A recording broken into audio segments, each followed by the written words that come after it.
নমস্কার বন্ধুরা, আবার আপনাদের সামনে নতুন ঘোরার ভিডিও নিয়ে হাজির হয়েছি। আজ আপনাদের নিয়ে যাব ভারতবর্ষের পূর্ব প্রান্তের শেষ সীমানায় অবস্থিত অরুণাচল প্রদেশে, যাকে সূর্যোদয়ের দেশও বলা হয়ে থাকে। কিভাবে যাবেন, কোথায় যাবেন তার বিস্তারিত তথ্য পেয়ে যাবেন আমার অন্য ভিডিওগুলোতে। আজ আমরা বর্ণনা করব চতুর্থ দিনের যে সাইট সিনগুলো করেছিলাম সেগুলো। প্রথমেই আমরা সকালেই বেরিয়ে পড়েছিলাম দিরাং মনেস্ট্রি দেখতে। এখন আপনারা যে ভিডিওটি দেখছেন এটা দিরাং মনেস্ট্রির ভিডিও।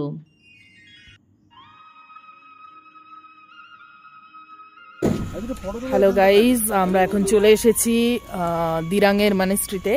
তো এটা আমরা এখন দেখব, আপনাদেরকেও দেখাবো, তো সঙ্গে থাকবেন। ওয়েদারটাও ভীষণই সুন্দর, খুব প্লেজেন্ট ওয়েদার। তো চলুন দেখা যাক।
এখানে কিন্তু থাকারও ব্যবস্থা রয়েছে, রুম রয়েছে, দেখলাম অনেকেই থাকছে। তো আপনারাও চাইলে এখানে থাকতে পারেন।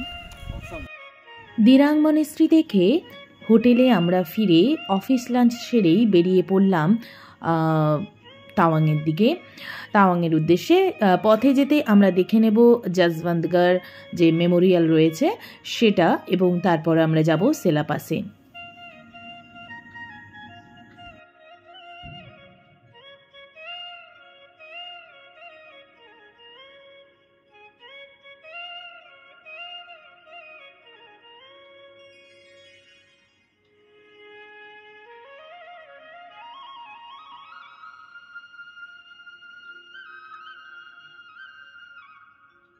আমরা যতই এগোচ্ছি ততই যেন সমুদ্র পৃষ্ঠ থেকে উপরের দিকে উঠে যাচ্ছি। এরপর আমরা পৌঁছে গেলাম যশবন্তগড় ওয়ার মেমোরিয়ালে। এই সেই ওয়ার মেমোরিয়াল, 1.5 একর জমির উপর নির্মিত। এই ওয়ার মেমোরিয়ালটি দেখলে অনেকেই বৌদ্ধ মঠ হিসেবে ভুল করতেই পারে, এত সুন্দর করে সাজানো। 1962 সালে এই স্থানেই চায়না সেনাবাহিনীর সাথে ভারতীয় সেনাবাহিনীর যুদ্ধ সংগঠিত হয়েছিল। এইখানেই মাতৃভূমিকে রক্ষা করার জন্য প্রাণ দিয়েছিল যে সমস্ত জওয়ানরা, তাদের স্মৃতির উদ্দেশ্যে গড়ে তোলা হয়েছে এই যশবন্তগড় ওয়ার মেমোরিয়ালটি। ইতিহাসের এই ঘটনা আমাদের সত্যি নাড়া দিয়ে গেল।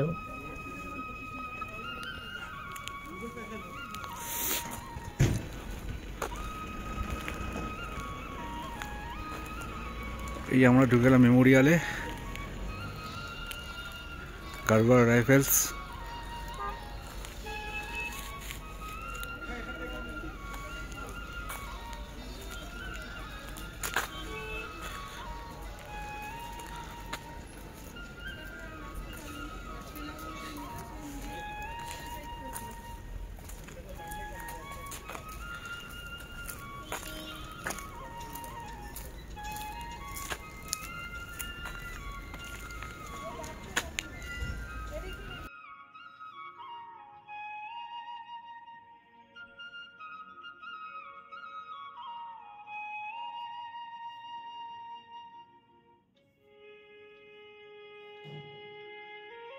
এঁকে বেঁকে রাস্তাগুলো উঠে গেছে সেলাটপের দিকে। এই মুহূর্তে আমরা সমুদ্রপৃষ্ঠ থেকে প্রায় 13,000 ফুট উপরে রয়েছি। আর কিছুটা গেলেই সেলাপাস। এই বরফের দেশে এসে হাত পা যেন জমে যাচ্ছে। তুষারপাতের মধ্যে কনকনে ঠান্ডা আর চনমনে মন নিয়ে সময়টা দারুণ কাটছে। রাস্তার দুধারে বরফে স্তূপ হয়ে আছে। কখনো কখনো অতিরিক্ত তুষারপাতের কারণে এই পথে যানবাহন চলাচল আরও অনেক কঠিন হয়ে পড়ে। চলতে চলতে আমরা পৌঁছে গেলাম বরফের রাজ্য সেলাপাসে। এখানে রয়েছে একটি বৃহদাকার তোরণ।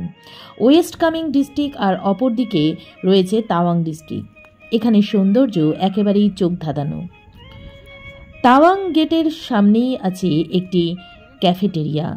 এই সেলাপাসটি রয়েছে 13,700 ফুটে। নিঃশ্বাস নিতে একটু কষ্ট হচ্ছিল। অবশ্যই আপনারা কিন্তু কর্পূর রাখবেন সাথে, আর যার যা প্রয়োজনীয় মেডিসিন হাতের কাছে রাখবেন। সেলাপাসের এই অপরূপ সৌন্দর্য আপনাকে মুগ্ধ করবে। চারিদিকে বরফের চাদরে ঢাকা পর্বতের সৌর্য, আর তার মাঝখানে একটি লেক, নাম সেলা লেক। এটি একটি পবিত্র লেক নামেও পরিচিত। এখানে মোটামুটি 101টি লেক কিন্তু আশেপাশে ছড়িয়ে রয়েছে, যা বৌদ্ধদের কাছে কিন্তু ভীষণই পবিত্র।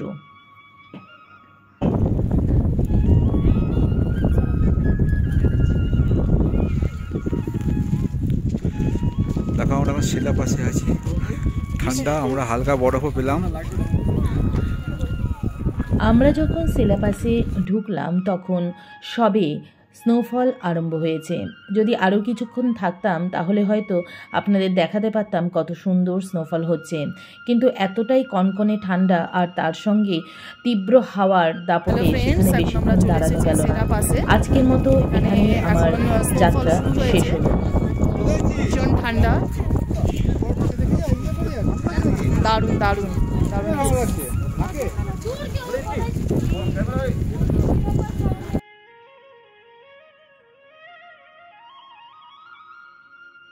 ভিডিওটি যদি ভালো লাগে তাহলে অবশ্যই লাইক, শেয়ার ও কমেন্ট করবেন। নতুন যে বন্ধুরা আমার চ্যানেলটিকে দেখছেন তাদের কাছে অনুরোধ করব সাবস্ক্রাইব করে নেওয়ার।